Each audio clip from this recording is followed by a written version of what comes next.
Hello मेरे प्यारे बच्चों, कैसे हैं आप सब। आई होप आप सब ठीक होंगे, मस्त होंगे और अच्छे से पढ़ाई कर रहे होंगे। तो बच्चों, कल आप लोगों का सोशियोलॉजी का एग्ज़ाम है और उसके लिए मैं आप लोगों के लिए बहुत ही मोस्ट इंपॉर्टेंट क्वेश्चन सोशियोलॉजी का सब्जेक्टिव क्वेश्चन लेके आई हूँ। ठीक है, इसमें लॉन्ग शॉर्ट दोनों ही क्वेश्चन हैं। ठीक है, तो बिना वक्त गवाए क्वेश्चन की ओर चलते हैं। अगर आप लोग चैनल पर नए हैं तो चैनल को सब्सक्राइब करना और वीडियो को लाइक करना ना भूलना। ठीक है, और मुझे कॉमेंट करके बताना वीडियो कैसा लगा। ओके, तो चलो मेरे प्यारे भाई बहन, वीडियो की ओर चलते हैं। तो आज का हमारा पहला क्वेश्चन क्या है, देखिए। बिरसा आंदोलन से आप क्या समझते हैं? बिरसा आंदोलन से आप क्या समझते हैं? ये 2011 और 24 में पूछा गया है। ठीक है, तो चलिए आंसर देखिए। बिरसा मुंडा को झारखंड राज्य में बहुत ही आदर एवं सम्मान प्राप्त है। छात्र व्यवस्था में भूमि आंदोलन के समय इनका मिशनरी से मतभेद हो गया और उन्हें स्कूल से निकाल दिया गया। ठीक है, वे लोगों को उपदेश देने लगे। जनता में वे अत्यंत लोकप्रिय हो गए और इनके दर्शन करने हेतु दूर दूर से लोग आने लगे। ठीक है, इससे ईसाई मिशनरियों में इनके प्रति क्रोध और ईर्ष्या की भावना अपने पनपाने लगी। ठीक है, बिरसा मुंडा के प्रति मतलब ईसाई मसीहियों में इनके प्रति क्रोध और ईर्ष्या मतलब गुस्सा, और इनके मतलब भावनाएं उन पे पनपनाने लगी। ठीक है, देखिए आगे देखिए। आरंभ में बिरसा का आंदोलन सुधारवादी था, किंतु स्वतंत्रता की लड़ाई में वे अंग्रेजों के विरुद्ध हो गए। बिरसा शांतिपूर्वक तरीके से क्रांति लाना चाहते थे, किंतु देखिए आगे क्या है। किंतु अनुयायियों के कारण हिंसात्मक आंदोलन के लिए मजबूर हो गए। विद्रोह शुरू हो गया।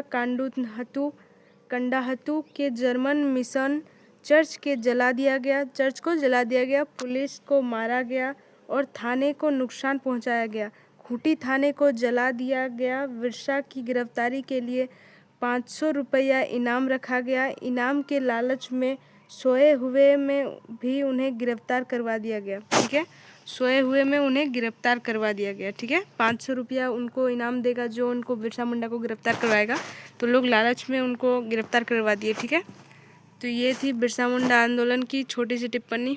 ठीक है, अगर एग्जाम में पूछा कि बिरसा मुंडा के बारे में आप क्या समझते हैं तो ये लिख दीजिएगा। चलिए अब नेक्स्ट क्वेश्चन चलते हैं। अगला क्या है, देखिए अगला क्वेश्चन है धर्मनिरपेक्षता से आप क्या समझते हैं? पहली तो धर्मनिरपेक्षता की बहुत बड़ी उदाहरण हमारा भारत देश है, क्योंकि हमारा भारत देश एक धर्मनिरपेक्ष राज्य है जहाँ सभी धर्म के लोग रहते हैं और अपने धर्म को पूजने का अधिकार सभी को है। सब अपने अपने धर्म को भारत में पूज सकते हैं। भारत का अपना कोई धर्म नहीं है। भारत एक धर्मनिरपेक्ष राज्य है। ठीक है, चलिए तो धर्मनिरपेक्ष से आप क्या समझते हैं? तो आंसर देखिए। धर्मनिरपेक्षता या धर्मनिरपेक्षवाद सामाजिक और राजनीतिक सिद्धांत में प्रस्तुत सर्वाधिक जटिल शब्दों में से एक है। पाश्चात्य सद्भाव में इन शब्दों का मुख्य भाव चर्च और राज्य की पृथकता का घोतक है। एक धर्मनिरपेक्ष व्यक्ति या राजा वह होता है जो किसी शेष धर्म का अन्य धर्मों की तुलना में पक्ष नहीं लेता। इस तरह धर्मनिरपेक्षता धार्मिक उग्रवाद का विरोध भाव है। ठीक है, क्या है? धर्मनिरपेक्षता धार्मिक उग्रवाद का विरोध भाव है। ठीक है, चलिए नेक्स्ट क्वेश्चन। अगर आपको ये लिखने में तकलीफ होगी, आप अगर नहीं लिखोगे तो ये आप भारत के बारे में लिख देना। ठीक है, कि हमारा भारत एक धर्मनिरपेक्ष राज्य है। भारत में कई धर्म एक साथ रहते हैं, मिलजुल के रहते हैं। भारत का अपना कोई धर्म नहीं है। भारत में हर कोई अपने धर्म को पूज सकता है, ऐसा आप लिख देना। ठीक है, धर्मनिरपेक्ष अगर पूछेगा तो फिर भी आपको नंबर मिल जाएगा। चलो अब नेक्स्ट क्वेश्चन देखिए। अगला क्वेश्चन क्या है, बताए। जो एंथ्रोपोलॉजी पढ़ा है ना, वो सोशियोलॉजी में बहुत क्वेश्चन उसको वहाँ से मिल जाएगा। ठीक है, एक जैसे क्वेश्चन रहते हैं एंथ्रोपोलॉजी और सोशियोलॉजी में। एंथ्रोपोलॉजी और सोशियोलॉजी में एक ही जैसे क्वेश्चन रहते हैं। ठीक है, चलिए तो नेक्स्ट क्वेश्चन देखिए। ग्रामीण और नगरीय समाज के बीच अंतर बताइए। ये 2011, 15 और 24 में पूछा गया है। ठीक है, ग्रामीण और नगरीय समाज में मतलब बीच में अंतर बताइए। ठीक है, तो देखिए आंसर क्या है। व्यक्ति का वैसा समूह जो गाँव में रहता है और कृषि पर निर्भर रहता है, उसे ग्रामीण समाज कहा जाता है। और ग्रामीण समाज का मुख्य पेशा कृषि होता है। ठीक है, वैसा समाज जो गांव की अपेक्षा कस्बों या शहरों में निवास करता है, नगरीय समाज कहलाता है। यह समाज ऐसे तरीकों का प्रयोग करते हैं कि कृषि आधारित निवासी क्षेत्र शहरी विकास क्षेत्र में परिवर्तन हो जाता है।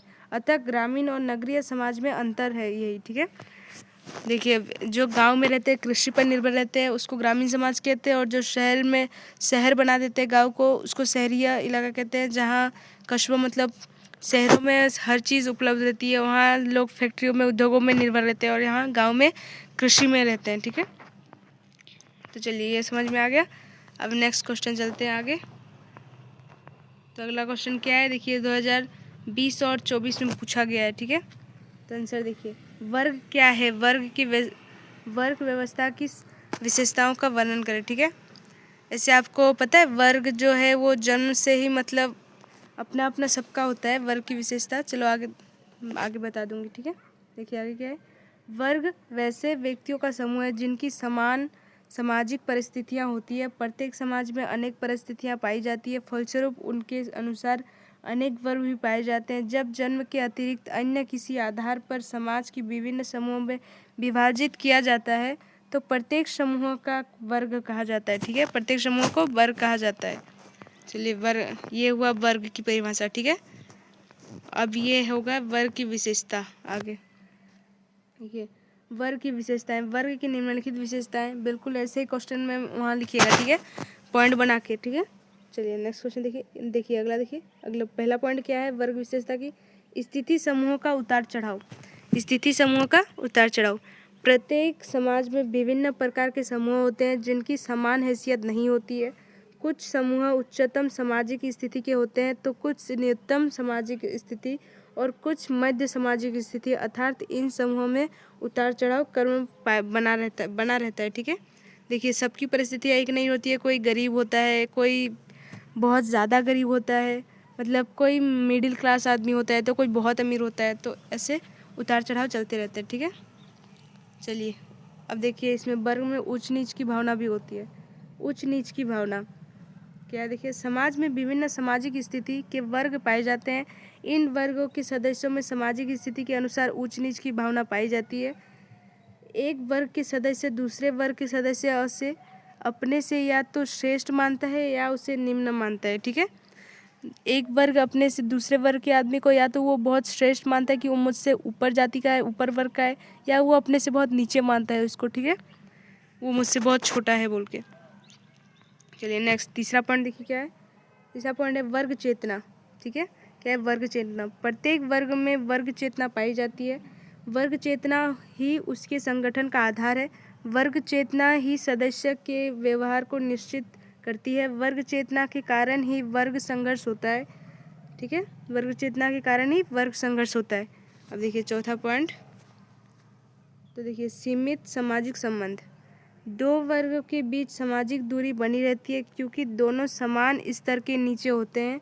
उच्च सामाजिक स्थिति यानी वर्ग के लोग निम्न वर्ग के लोगों से कम से कम संपर्क रखते हैं। ठीक है, जो छोटे वर्ग के लोग होते हैं ना उनसे बड़े वर्ग के लोग कम से कम संपर्क रखते हैं, ज़्यादा आना जाना कुछ बातचीत उतना नहीं करते हैं। ठीक है, चलिए अब नेक्स्ट क्वेश्चन देखिए, नेक्स्ट पॉइंट देखिए, पाँचवा पॉइंट क्या है। मैंने बहुत ज़्यादा पॉइंट लिख के आई हूँ। ठीक है, इनमें 2-3 तो याद हो, 3-4 तो याद कर लोगे। लॉन्ग क्वेश्चन है ना, लॉन्ग क्वेश्चन में कम से कम 2.5 पेज लिखना होता है। ठीक है, ये लॉन्ग क्वेश्चन है। चलो 5 नंबर या क्वेश्चन। ठीक है, देखिए पाँचवा पॉइंट क्या है, खुली व्यवस्था।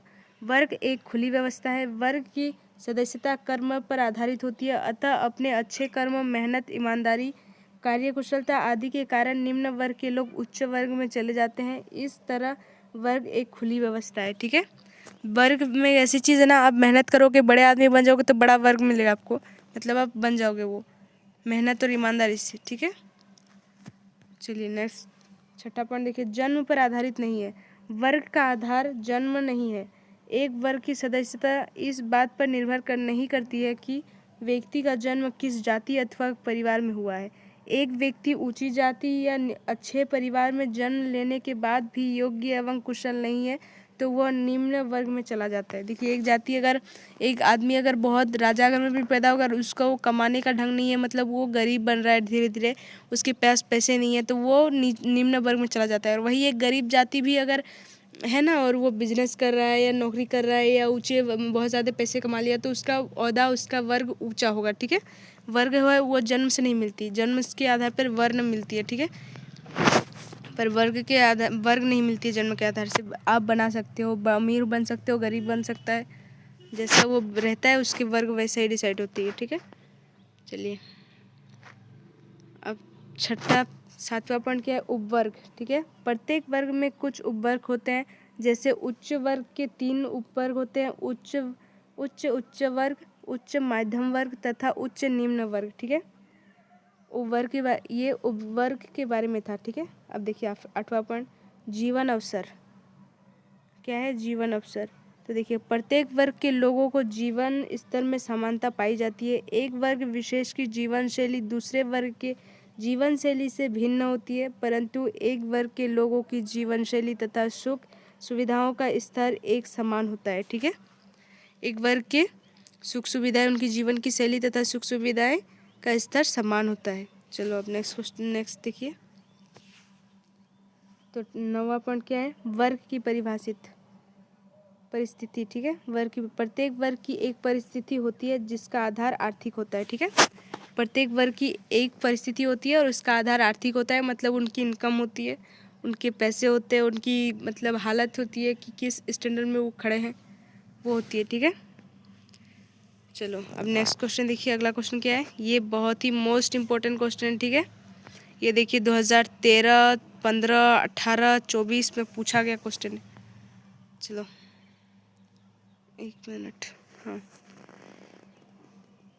तो चलिए क्या है क्वेश्चन हमारा, नगरीकरण की परिभाषा दे और भारत में नगरीकरण के सामाजिक परिणामों की विवेचना करें। ठीक है, ये लॉन्ग क्वेश्चन है। ओके, चलो आंसर देखते हैं। वीडियो देख रहे हो, एग्ज़ाम में आ जाएगा तो शुक्रिया कर देना और वीडियो को लाइक करना ना भूलना। बहुत मेहनत होती है भाई, इसको PDF बनाओ, टाइपिंग करो, फिर आपको यहाँ वीडियो ज़बान से बोल बोल के दो, अपलोड करो, बहुत मुश्किल है। चलो आंसर देखो, जब ग्रामीण जनता काम की खोज में नगरों की ओर प्रस्थान करने लगती है तो नगरों की जनसंख्या बढ़ने लगती है। इसे ही नगरीकरण कहते हैं। ठीक है, नगरीकरण का अर्थ नगरों के विकास से लिया जाता है। यह वह प्रक्रिया है जिसके माध्यम से ग्रामीण नगरीकरण समाज में परिवर्तन होता है। इसे औद्योगिकरण का परिणाम और कारण दोनों ही कह सकते हैं। औद्योगिकरण के कारण नगरों का विकास होता है। श्रीनिवास के अनुसार नगरीकरण से अभिप्राय केवल संकुचित क्षेत्र में अधिक जनसंख्या से नहीं होता, बल्कि सामाजिक आर्थिक संबंधों से परिवर्तन से भी होता है। ठीक है, ये किसका कहना है, तो ये आपके श्रीनिवास का कहना है। ठीक है, चलो आगे देखो, आगे क्या है, नगरीकरण एक ऐसी प्रक्रिया है जिससे व्यक्ति ग्रामीण क्षेत्रों से निकलकर नगरों से जाकर निवास करता है। नगरीकरण कैसी प्रक्रिया है, जो गांव में रहते हैं ना वो लोग शहर जाके बस जाते हैं ना, इसी को नगरीकरण कहते हैं। ठीक है, ग्रामीण समाज में नगरीय समाज में परिवर्तन हो जाता है। नगरीकरण की प्रक्रिया द्वारा उद्योग का विकास होता है। औद्योगिकरण के परिणाम स्वरूप नगरों की भी विकास होती है। ठीक है, औद्योगिकरण के परिणाम स्वरूप नगरों की भी विकास होती है। तो चलिए आगे देखिए, ये तो आपका लॉन्ग क्वेश्चन है ना, तो बड़ा है। नगरीकरण के सामाजिक प्रभाव, वहाँ क्वेश्चन में बोला था नगरीकरण क्या है, उसके सामाजिक प्रभाव का विवेचना करें। तो देखिए नगरीकरण के सामाजिक प्रभाव, तो क्या है नगरीकरण के सामाजिक प्रभाव, भारतीय समाज पर नगरीकरण के निम्नलिखित प्रभाव पड़ रहे हैं। ठीक है, तो देखिए क्या क्या प्रभाव पड़ रहे हैं। पहला पॉइंट, बिल्कुल ऐसे लिखना है, बिल्कुल ऐसे 5 मिल जाएगा। ठीक है, 5 नंबर मिल जाएंगे अगर ऐसे लिखोगे तो। चलिए आंसर देखिए, एकाकी परिवारों में वृद्धि। क्या है, एकाकी परिवारों में वृद्धि। नगरों का विकास हो जाने से भारत में संयुक्त परिवारों की तेजी से विघटन हो रहा है।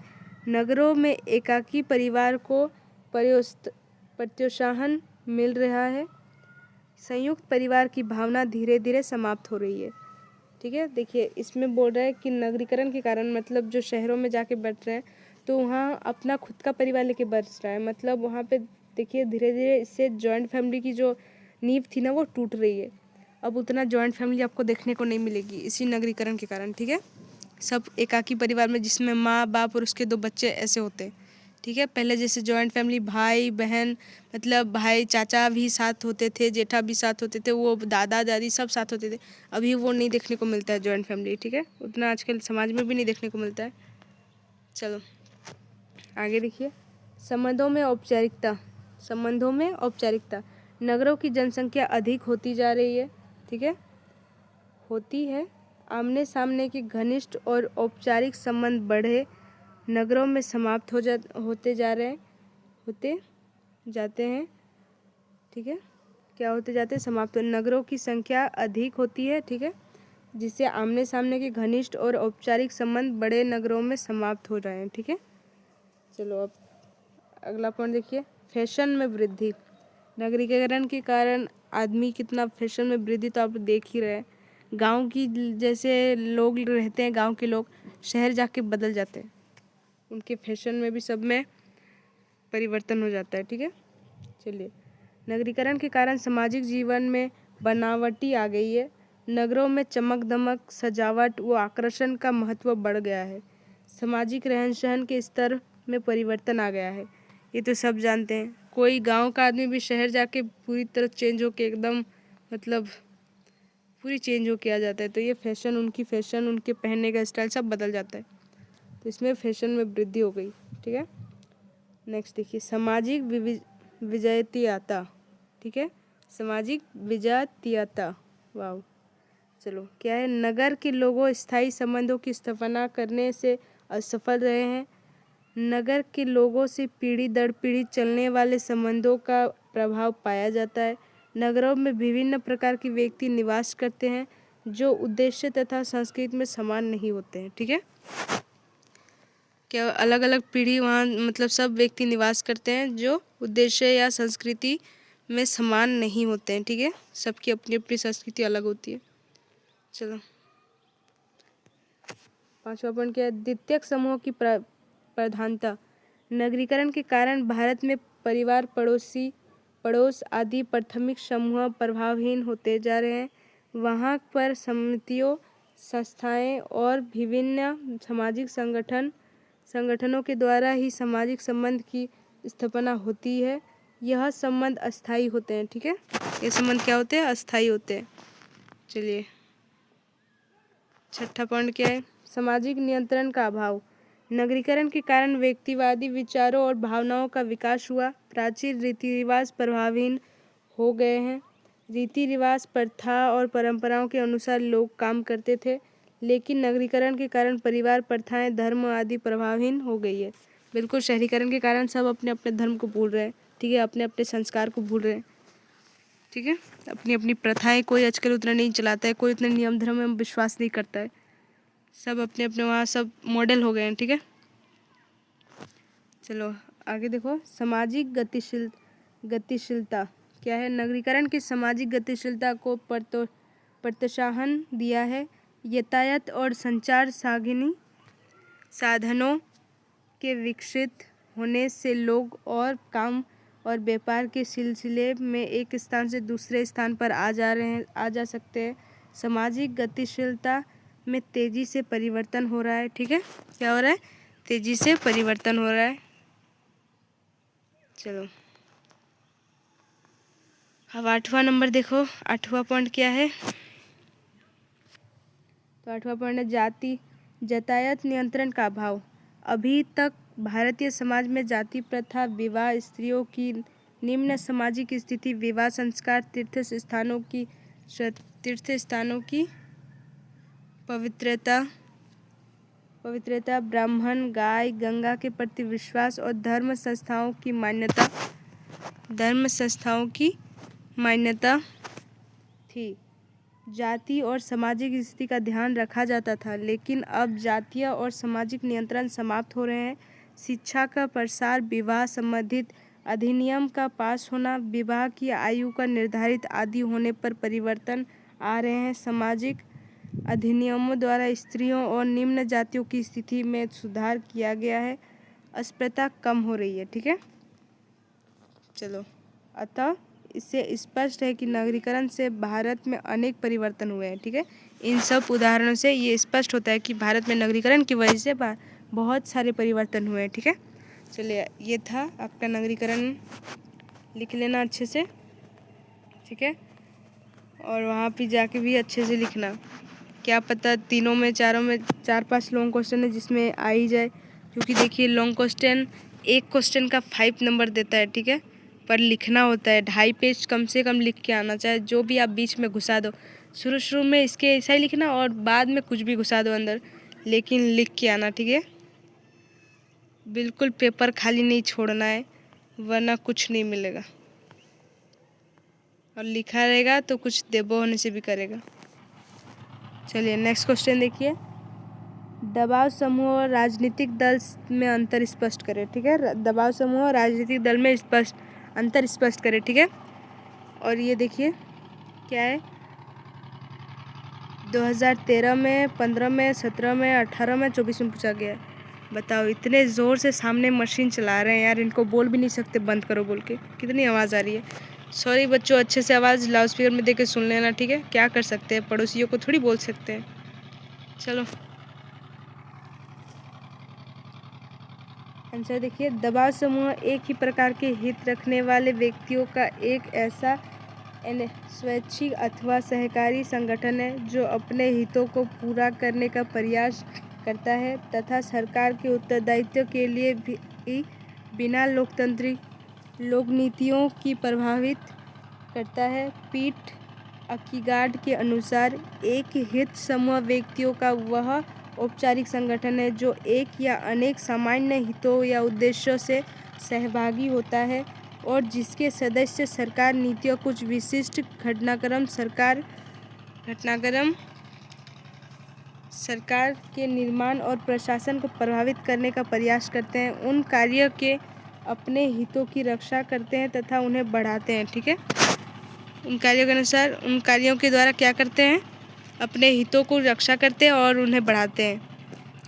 चलो आगे देखो, साधारण बोलचाल की भाषा में दल व्यक्तियों का उस समूह को कहा जाता है जो समान ध्येय की प्राप्ति के लिए कार्य करता है।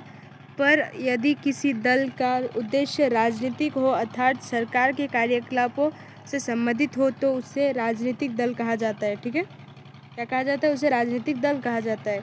आगे देखिए, वर्तमान युग में राजनीतिक दल जनतंत्र के लिए अत्यंत आवश्यक माना जाता है। कुछ विद्वानों ने राजनीतिक दल को अदृश्य सरकार कहा है, ठीक है। आज के राजनीतिक दल असंगठित और अव्यवस्थित विचारों के सुव्यवस्थित कर जनमत का निर्माण करते हैं। इस प्रकार आधुनिक जनजागृतात्मक शासन पद्धति को गति देते हैं। दूसरे शब्द में राजनीतिक दल ही जनता के नाम पर राज्य कार्य का संचालन करते हैं, ठीक है। क्या करते हैं, जनता के नाम पर राज्य के कार्यों का संचालन करते हैं, ठीक है।